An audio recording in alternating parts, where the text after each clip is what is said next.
오늘 말씀 우리 함께 교독하도록 하겠습니다. 신약 베드로후서 2장 15절, 16절 말씀. 제가 15절 읽겠습니다. 그들이 바른 길을 떠나 미혹되어 부올의 아들 발람의 길을 따르는도다. 그는 불의의 삭슬 사랑하다가 16절 자기의 율법으로 말미암아 생각을 받되 말하지 못하는 나이가 사람의 소리로 말하여 이 선지자의 미친 행동을 저지하였느니라. 아멘. 네, 여러분 구약 민수기에 나오는 이 발람이라는 인물은 좀 특이하죠. 특이합니다. 민수기 22장에 나와서 24장까지 혹은 25장까지 이야기가 진행되는데 마치 주인공처럼 등장을 합니다. 그뿐 아니라 그가 전한 말씀들 중에는 후대까지 유명한 말씀들이 있습니다. 대표적인 것은 이런 것이죠. 민수기 23장 19절에 보면 하나님은 인생이 아니시니 시건치 않으시고 인자가 아니시니 후회가 없으시도다. 그 다음 읽어볼까요?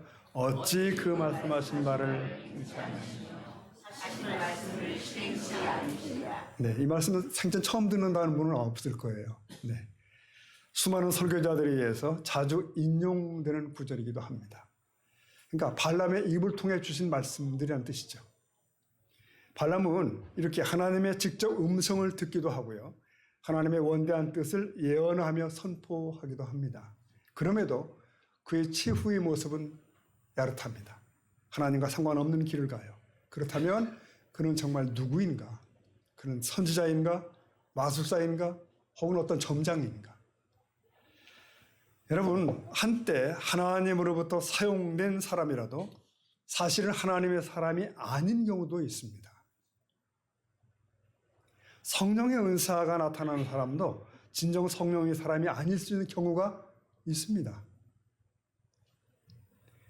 그는 예언을 행했는데, 그런데 예언은 예언자 자신이 위대한 인물이라서가 아니죠. 단지 그를 통해 하나님이 말씀하셨다는 거예요. 그를 사용하신 거죠. 예언자가 그렇게 말했다고 해서 바로 그것이 그의 신앙 고백이거나 탁월함을 드러내는 것이 아닐 수 있다는 전제를 먼저 드립니다. 자, 성도들 중에는 이 발람을 하나님의 선지자라고 인식하는 경우가 종종 있습니다. 성경에도 그렇게 쓰이니까요. 발람 선지자. 혼란스럽습니다. 그러나 발람은 그 경계선에 있는 사람이고 오히려 이방인 쪽에 치우친 것이 분명합니다. 본문에 보면 베드로 사도를 비롯해서 초대교회 지도자들이 그 하나님의 백성들이 가장 경계해야 할 모델로서 바로 발람을 지목하는 것입니다. 그는 간사한 이미지의 대표적 존재다라고도 말할 수가 있어요. 자, 그러면 그런 발람의 행적을 통해서 하나님은 오늘 우리에게 어떤 교훈을 주실까요? 먼저 당시 배경을 좀 살펴보겠습니다. 애굽을 떠난 이스라엘이 40여 년 동안 광야를 걷죠. 맴돌죠. 이스라엘은 거기까지 오면서 이 아모리 족속을 비롯해서 많은 이방 족속들과의 전쟁을 치루어야 했습니다. 그런데 그들은 하나님의 은혜로 승리의 승리를 거듭해요. 60만 대군에다가 200만 명이 넘는 인구가 함께 움직입니다. 참 그 자체가 기적이죠. 상상을 해보세요. 당시 주변의 나라들은 촉각을 곤두세우고 있었을 것이 분명합니다. 저 이스라엘이 어느 방향으로 가느냐는 거예요.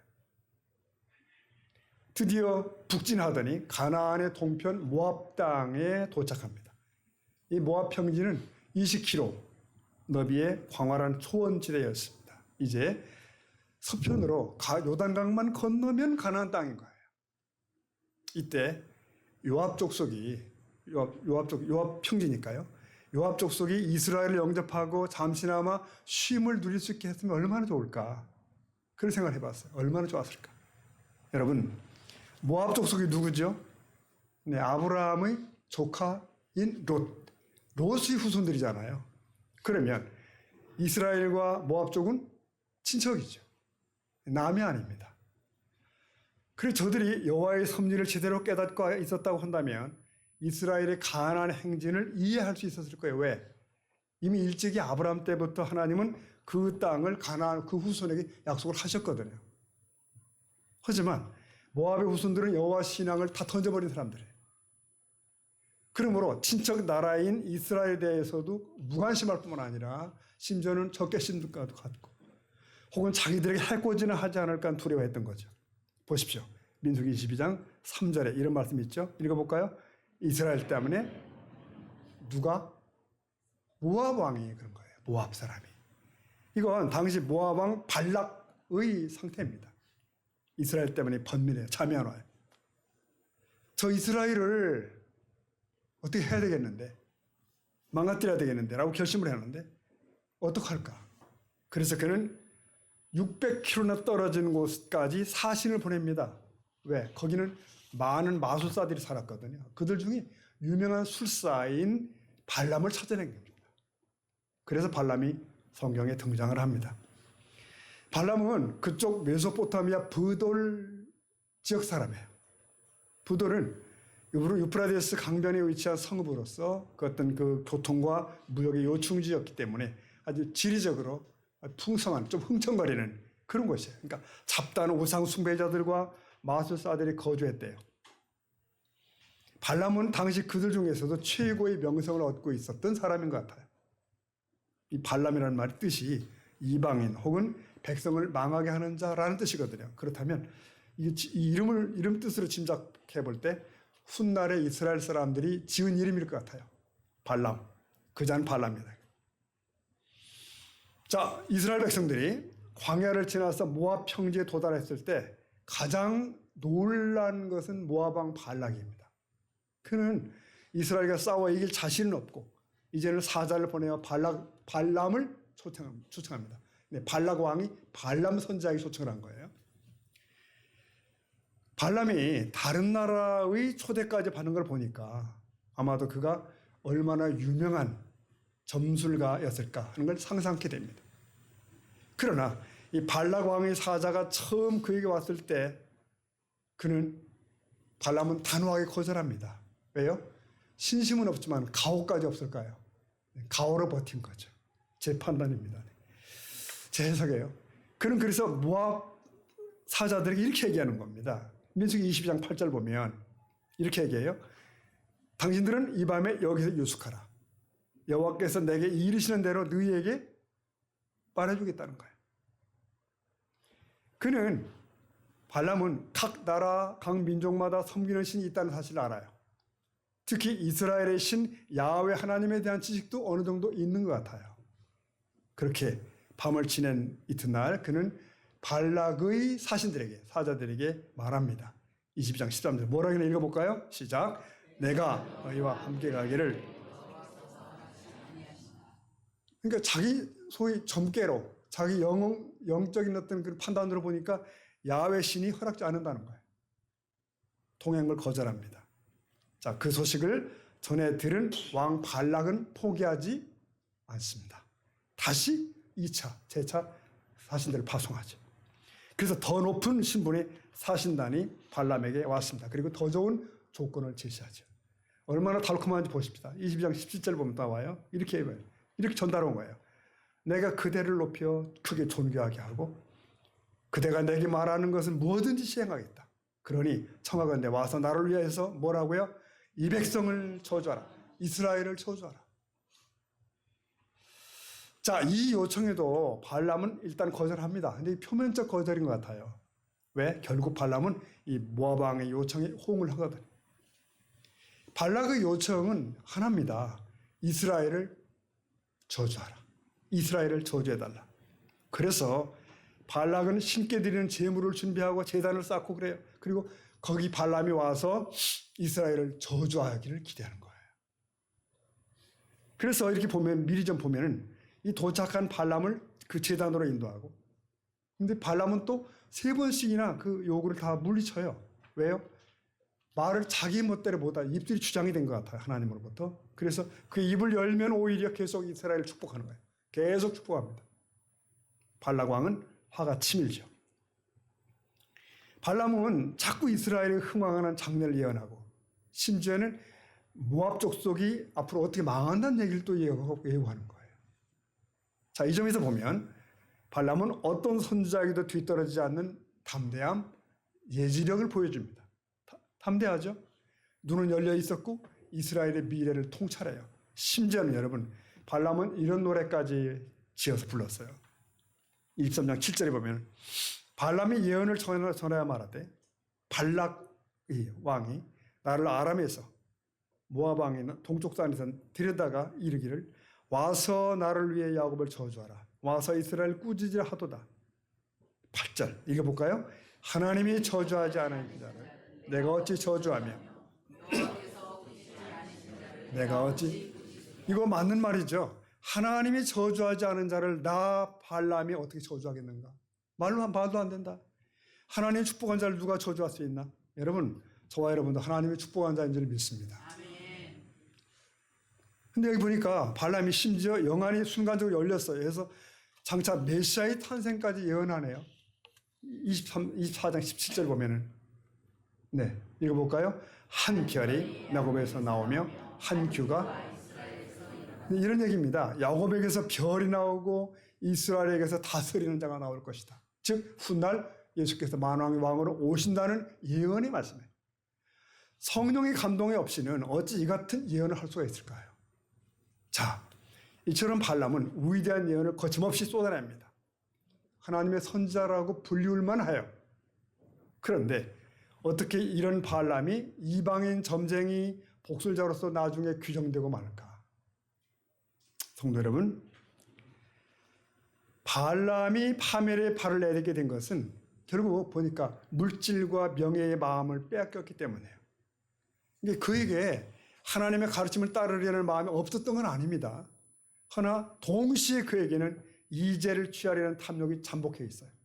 그는 이득을 위해 어그러진 길로 갔고 불의의 삭스 사랑한 자라고 정리할 수가 있습니다. 발람은 겉으로는 하나님 말씀을 철저히 따르는 것 같아요. 그러나 속으로는 자기 욕심대로 움직이는 이중적인 태도를 버리지 못한 사람이죠. 여러분 발람은 참 우연한 기회에 참신 여호와 하나님을 만납니다. 만났죠? 여호와의 음성까지 듣게 됐잖아요. 하지만 발람은 하나님과의 그 신비한 만남의 기회를 통해서 그분을 영접하지 않아요. 오히려 자신의 사역의 눈이 멀어서 가장 소중한 그 기회를 잃어버리죠. 그 기회를 흘려보내. 다시 말씀드리면 처음에 모압 사신들이 왔을 때는 단호하게 하나님 뜻대로 돌려보냈잖아요. 아니다, 가라. 그러나 더 구매가 당기는 사신단이 방문했을 때는 단호하지 않아요. 어쩐지 느슨해져요. 은금을 내게 줄지라도 내가 여호와의 말씀을 어길 수 있겠는가라고 말은 그럴싸하게 했지만 속마음은 무너져가고 있어요. 그러자 발람은 이 사신들에게 제안하죠. 하룻밤만 더 머물러 보라고. 네, 여기 머무르라고. 이게 무슨 심사입니까 이게? 그러니까 한 손으로는 사양하고 다른 손으로는 뇌물을 받아 챙기는 자의 모습을 연상시키는 장면이에요. 사실 여러분 하나님의 뜻은 처음부터 분명했습니다. 아주 명쾌한 거예요. 너는 가지 말고 저주하지 말라. 이게 답이거든요. 이게 정답이거든요. 하지만 발람은 사신들이 이렇게 말합니다. 22장 19절 보면 그런즉 이제 너희도 이 밤에 여기서 뭐예요? 유숙해라. 머물러라. 여호와께서 내게 무슨 말씀을 더 하시는지 알아보겠다는 거예요. 참 교묘한 말이죠. 아주 교묘한 말입니다. 하나님께서 무슨 말을 더 하신다는 말인가? 하나님의 명령은 이미 주어졌잖아요. 지금은 순종의 시간이에요. 한번 따라 하실까요? 지금은 순종의 시간. 네. 그럼에도 그는 그걸 순종하려 하지 않고 미적거리는 거죠. 발람은 어떻게 하든지 자기 욕심을 돕는 응답의 징조 한 조각을 얻어보려고 지금 애쓰고 있어요. 여러분 이것이 바로 인간의 욕심입니다. 혹시 우리도 때로 이런 식으로 될 수도 있다는 경계를 받는 거예요. 뭐죠? 자, 성경에는 그렇게 되어 있지만 다시 한번 기도해 보자. 혹시 다른 게 있을지 알아? 이런 거예요. 그러니까 하나님의 뜻은 분명하지만 기다려 보자. 혹시 바꿔주실지 알아? 이런 거죠. 이건 마치 첫 왕을 세우려는 때의 이스라엘의 모습과 방불해요. 인간 왕을 세우는 것은 하나님 배척하는 것이라는 말씀이 이미 주어졌거든요. 불구하고 백성들은 왕을 세워달래요. 징징거리는 거예요. 보십시오. 처음부터 발람에게 주어진 하나님의 말씀 뭔가 다시 보면, 다시 22장 12절 다시 보면, 하나님이 발람에게 이르시되 너는 그들과 함께 가지도 말고 그 백성을 저주하지도 말라. 왜? 그들은 복을 받은 자니라. 이스라엘은 복을 받은 자들이니라. 성도 여러분, 조심할 것이 있다. 는 것입니다. 어떤 문제를 놓고 자기 뜻대로 끌고 가기 위해서 오랫동안 미적거리며 고민하는 이들이 있어요. 그러면서 이렇게 얘기하면 나는 기도 중에 있다고 얘기합니다. 나는 기도 중에 있다. 그러나 그들은 이미 하나님의 응답은 받은 상태거든요. 받았어요. 그들은 이제 기도해야 하는 것이 아니라 응답대로 움직이면 되는 것입니다. 움직여야 돼요. 하지만 그들은 아직도 기도하고 있습니다. 그러니까 다른 하나님의 뜻을 찾고 있어요. 그렇다면 그 기도는 아무리 간절해도 하나님 원하시는 기도는 아닙니다. 그것은 하나님의 뜻이 아니라 자기 뜻을 합리화할 빌미를 찾는 또 다른 행위에 이지러진 욕망의 카드 같은 것. 발람이 바로 이런 자세를 견지하고 있었어요. 모압 사신들을 붙들어 놓은 그날 밤, 발람은 어떤 간구를 올렸을까요? 이건 기도도 아니야. 어떤 간구를 했을까요? 우리는 그 다음 구절 흐름을 문맥을 보면서 그가 이런 간구를 했다고 추정할 수 있습니다. 자, 하나님, 저렇게 자꾸 나를 부르러 오는데 한 번만 따라가면 안 될까요? 저는 그냥 저들 따라서 모압 왕만 만나고만 올 거예요. 제가 괜히 그들의 비유를 건드릴 필요는 없지 않겠어요? 진짜로 그냥 갔다만 올게요. 이런 거죠. 하나님은 어떻게 하셨는지 아십니까? 답을 주셨습니다. 드디어 답을 주셨어요. 22장 20절이잖아요. 밤에 하나님이 발람에게 임하여 이르시되, 다 같이 볼까요? 그 사람들이 너를 부르러 왔거든. 네, 이 응답의 핵심은 가라는 거예요. 자, 근데 너 저들과 함께 가라. 여러분, 묻습니다. 이것이 발람에게 주신 하나님의 기쁘신 응답이겠습니까? 선한 응답입니까? 네, 아닙니다. 절대로 아닙니다. 너 저 사람들과 가라 그러셨지만 그것은 진정한 허락 아닙니다. 이미 뜻이 다 밝혀져 있거든요. 아니라는 게. 그래서 마치 자꾸 떼쓰는 아이가 떼쓰는 아이에게 엄마가 고함 지르는 것과 같아요. 그래, 네 멋대로 해. 그런 거죠. 그래서 이튿날 발람은 하나님으로부터 모압에 갈 것을 허락받았다고 말하면서 출발합니다. 그렇게 발람은 하나님이 자기 소원을 들어주셨다면서 탐욕을 향하여 발을 옮기기 시작합니다. 허나 그것이 얼마나 잘못된 것인지는 이어지는 사건에서 확연하게 드러납니다. 하나님의 은총을 힘입어 예언도 하고 천년 앞도 내다보는 그이지만 하나님을 떠나서는 한 치 앞도 헤아리지 못하는 모습을 보게 됩니다. 자, 여러분, 하여튼 이런 그 우여곡절 끝에 발람 선지자는 누구를? 모압 왕 발락을 상면하게 됩니다.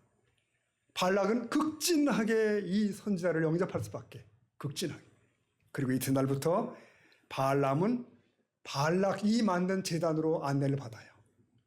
거기 가서 이스라엘을 뭐 한다고요? 저주해야 되거든, 지금. 근데 올라가서 발람이 하나님의 음성을 듣고 선포하는 말들은 전부 다 엉뚱한 거예요. 전부 엉뚱한 얘기를 하는 겁니다. 23장 8절 보면 읽어봅시다. 시작. 하나님이 저주하지 않으신 자를 내가 어찌 저주하며 여호와께서 네, 그러니까 이스라엘은 하나님이 저주하지 않으신 자고 복 받은 자예요. 그를 누가 어떻게 하겠다고요? 나아가 이스라엘의 숫자를 누가 새긴다는 거예요. 이건 이스라엘의 민족적 번성을 의미합니다. 자, 이걸 터뜨리니까 옆에서 지켜보고 있던 왕 발락이 짜증을 냅니다. 저주하라고 널 데려왔는데 웬 축복이냐는 거야. 발락은 그래서 이제는 또 다른 제단으로 발람을 인도합니다. 거기 가서 발람을 통한 두 번째 예언을 기다린 거죠. 근데 이 역시 이스라엘의 미래를 축복하는 예언이었다고요. 23장 22절 보니까 하나님이 그들을 애굽에서 인도하여 내셨으니 그의 힘이 들소와 같대요. 이게 뭐죠? 이스라엘 들소랍니다. 들소는 가장 강력한 막강한 동물을 의미하는 그 가축이죠. 그러니까 발락은 발람에게 노를 터뜨리는 거예요. 너는 거기 성경 보면 가부간 아무 말도 하지 말라. 우리나라 고대 사극시로 표현하면 그 입 다물라. 그런 거잖아요. 그 입 다물라. 그리고 세 번째 제단으로 인도하게 되는 거예요. 발락은 장소가 바뀌면 신의 생각도 바뀌는 줄 알았어요. 달라진 줄 알았어요. 이제는 광야가 다 내려다 보이는 부월산 꼭대기에서 소와 양을 잡아서 제물을 바치게 돼요. 근데 거기서도 하나님의 영이 발람의 위에 임하면서 이런 말이 선포됩니다. 어떤 말일까요? 24장 8절 보면은 읽어봅니다. 시작. 하나님이 그를 애굽에서 인도하여 내셨으니 그 힘이 들소와 그들의 뼈를 네, 그러니까 이스라엘은 그의 대적들을 그의 대적 나라들 다 멸망시킬 거라는 거예요. 그러니 모압 왕은 그 발람에게 절망적으로 분노합니다. 원수를 저주하라고 그들을 불렀거늘 세 번이나 그들을 축복하나. 그러면서 그 다음 말이 뭔지 아십니까? 너는 내 앞에서 달아나라. 뭐예요? 꺼지라는 거예요. 빨리 꺼지라. 미적거리면 죽는다는 거죠. 그렇게 모압 왕 발락과 발람은 헤어집니다. 그들의 헤어짐이에요. 여기 두 사람이 만나면 끝납니다. 지옥에서 만나겠죠, 둘이. 자, 보십시오. 발람의 생애는 미스터리로 남아요. 그는 하나님의 말씀을 듣기도 하고 전하기도 했다니까요. 이스라엘의 장래를 예언하기도 하고 메시아가 올 것을 예고하기도 하고 그럼에도 자신은 막상 그 하나님의 은총 안에 있지 않았습니다. 참 아시고 궁금해요. 궁금합니다. 이제 그가 그런 결길로 빠지게 된 결정적 장면이 있을까? 있습니다. 그 얘기를 하려고 합니다. 우리가 세상을 살아가는 인생길에는 늘 파란불만 켜지는 것이 아니죠. 차를 몰고 가다 보면 빨간불이 나오면 우린 차를 멈춰야 되고 우리 인생길에도 빨간불이 들어오면 가던 길을 멈추고 서야 되고 이 빨간불이 들어왔는데도 계속 밀고 가면 뭐 큰 사고 나는 거죠. 그때는 빨간 신호는 위험을 나타내는 징조입니다. 신호입니다. 여러분 뭐 태풍이나 지진도 마찬가지로 그러잖아요. 미리 징조는 있다는 거죠. 옛 사람들은 자연의 여러 징조를 보면서 기상변화를 예측했다고 하는 걸 듣죠. 개미 같은 아들은 구멍에 큰 구덩이를 쌓으면 비가 많이 올 거다. 쥐가 쥐구멍에서 막 나오면 지진이 난다. 이런 말이 예부터 있어요. 요즘 쓰나미가 이것저것 발생도 하고 그러는데 짐승들이 산으로 막 기어 올라가면 쓰나미가 온다. 이와 같은 동물들의 미세한 움직임은 다가올 재난의 징조입니다. 그죠? 징조. 여러분, 우리의 인생길에도 장마와 가뭄이 있습니다. 태풍과 지진도 있습니다. 예측하지 못한 당황스러운 일이 우리의 삶에 불쑥 다가오긴 합니다. 그런데 그 일이 갑자기 일어났다고 생각하지만 사실은 전부터 여러 징조들이 있었다는 사실이에요. 즉 하나님께서 우리에게 신호를 보내신 거예요. 신호를. 그것도 한 번이 아니라 여러 차례랍니다. 이게 하나님과 그 자녀들과의 관계 속에 벌어진 일입니다. 근데 우리가 그걸 무시하는 거죠. 안 보는 거죠. 우리에게 나타나는 이런저런 징조는 절대로 무시해서는 안 되는 것입니다. 하나님께서 우리에게 주신 사인일 수 있기 때문에. 그런 징조는 여러분 우리에게도 있고요. 발람의 생애 속에서도 있었습니다. 그 얘기를 교훈으로 보려고 해요. 특히 여러분 발람이 두 번째 발락의 초대 때에 그가 흔들리잖아요. 아니 흔들리기로 작정하죠.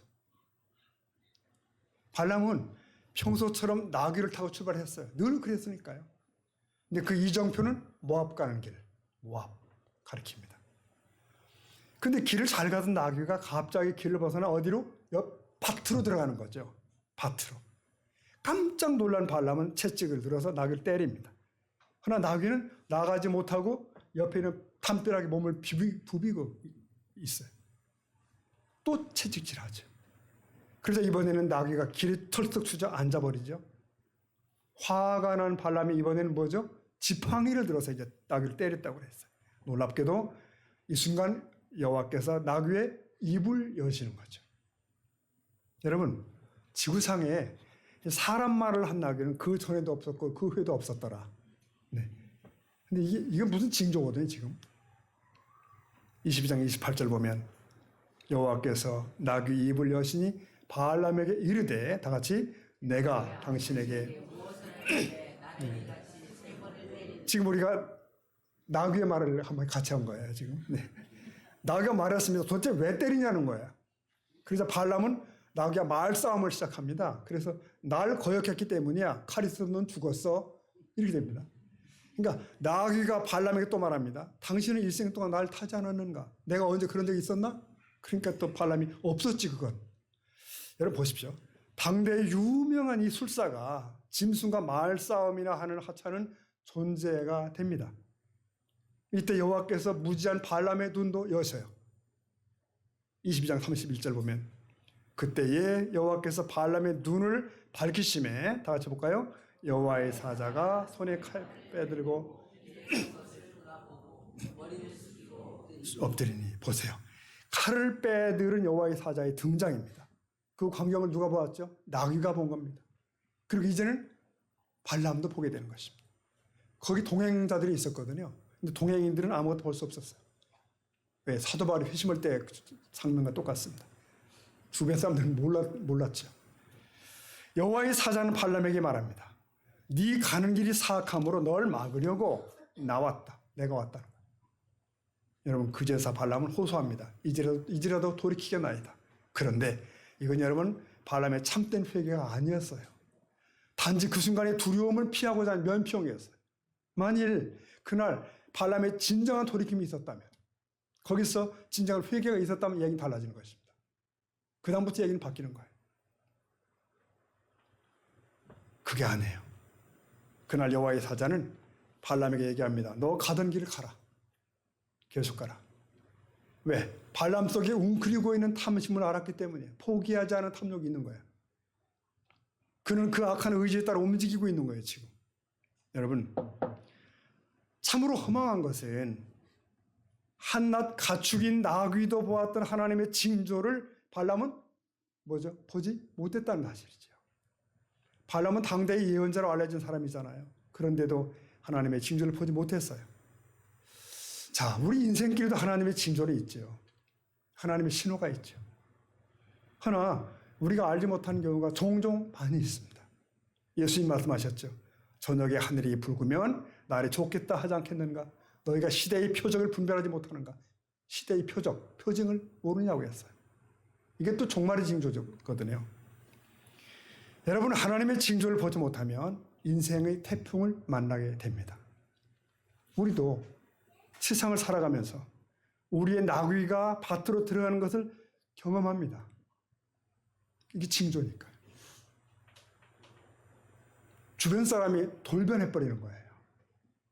그 잘되던 일이 갑자기 꼬여버리는 거죠. 네, 건강이란 나귀가 밭으로 들어가는 때가 있습니다. 그러니까 내 인생길을 가로막는 복잡한 일이 일어나는 거예요. 이것이 하나님이 보내는 신호일 수 있습니다. 사실 그것은 은혜거든요. 깨닫기만 하면. 은총이거든요. 네.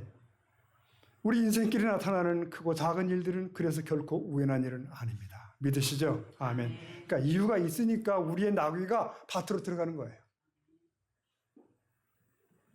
발람은 세 번째가 되어서야 드디어 하나님의 징조를 그나마 깨닫게 되는데, 사실 생각해보면 이게 얼마나 고마운 순간일 수 있는 건지. 그러나 불행하게도 발람은 하나님의 뜻을 외면합니다. 가라는 말씀을 그냥 승낙으로 곡해하고 그냥 가는 거예요. 그 길로. 자기 욕심을 포장해요. 그리고 발람 왕에게 간 거예요. 그래서 훗날 사도 베드로는 종말에 나타날 거짓 선지자들과 거짓 선생들을 경고하면서 발람을 끄집어냅니다. 오늘 본문이죠. 2장 15절 보니까 그들이 바른 길을 떠나 미혹되어 부올의 아들 누구? 발람의 길을 따르는도다. 그는 불의의 삭스 사랑하다가 16절 다 같이 자기의 불법으로 말미암아 책망을 받되 이 선자의 진명을 아멘. 발람은 불의의 삭슬 끝내 탐한 사람이에요. 그리고 쭉 성경을 살펴보면 끝내 비참한 죽음을 얻죠. 여러분, 사단은 인간의 연약함을 잘 알고 있습니다. 이 사단은 인성을 가진 예수님을 시험할 때도 세상의 물질과 명예를 주겠다고 유혹했잖아요. 우리의 시선이 하늘의 소망을 두는 삶을 놓칠 때 이러한 세상의 유혹으로 인해서 실패할 수밖에 없다. 이게 누구만의 문제가 아니에요. 그러니까 심판의 징조도 보지 못할 수가 있는 거죠. 여러분 이거 아시죠? 하나님께서는 우리 인간을 자유인으로 대우하십니다. 자유인. 인간의 의지를 비틀어서까지 그의 뜻을 따르게 하지는 않으셔요. 하나님께서 원하시는 것은 진심에서 우러난 순종인 줄로 믿습니다. 네. 그러므로 발람이 그 길을 자기 길을 택할 수 있도록 놔두신 거예요. 하나님의 징조를 주셨고 발람은 무시했고 얘기가 그렇게 된 겁니다. 여러분, 우리 인생길에 무슨 일이 일어나고 있는지를 봐야 됩니다. 여러분의 나귀가 멈추어 설 때 걸음을 멈춰야 된다는 거죠. 주위를 살펴봐야 되는 거예요. 무슨 뜻인지 무슨 신호인지 삶을 점검할 때인 것입니다. 하나님 앞에 겸손히 엎드려 하나님 뜻을 알기 위해 기도해야 됩니다. 그리고 잘못된 길 들어섰으면 돌이켜 하나님의 뜻에 순복할 수 있어야 되는 거예요. 가던 길을 바꿔야 되는 거죠. 그래서 우리의 남은 날에 하나님의 뜻에 꼭 맞는 복된 삶이 계속될 수 있기를 우리 예수님의 이름으로 축복합니다. 아멘. 기도하겠습니다.